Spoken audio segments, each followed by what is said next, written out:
এখানে ব্যাখ্যা রয়েছে যিশায়াও যেটা লিখেছেন ঈশ্বরের দেওয়া আশীর্বাদের সম্পর্কে, যেটা আপনাকে করতে হবে, যেটা রয়েছে ৫৫ অধ্যায় ৬ পদে, যা বলে সদাপ্রভুর অন্বেষণ করো যাবৎ তাহাকে পাওয়া যায়।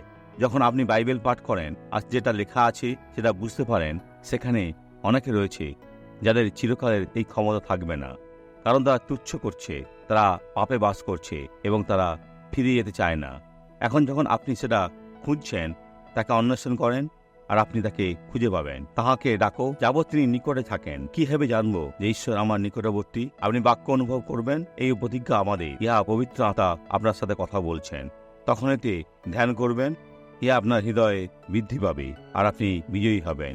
এই বিজয়ীকে দেখুন যে নিজের জীবনে আশীর্বাদের বিষয়ে বলছেন। বাত কোথায় কষ্ট হতো? কোথায় কষ্ট হতো? আমি লাঠি নিয়ে চলতে পারতাম না। পারতেন না? তাহলে এটা নিজের কাঁধে রাখুন। ভাই, এখন চলা শুরু করুন। হচ্ছে, এটা শেষ হয়েছে। এখন পারছেন না, কিন্তু এখন করতে পারবেন। সঠিক।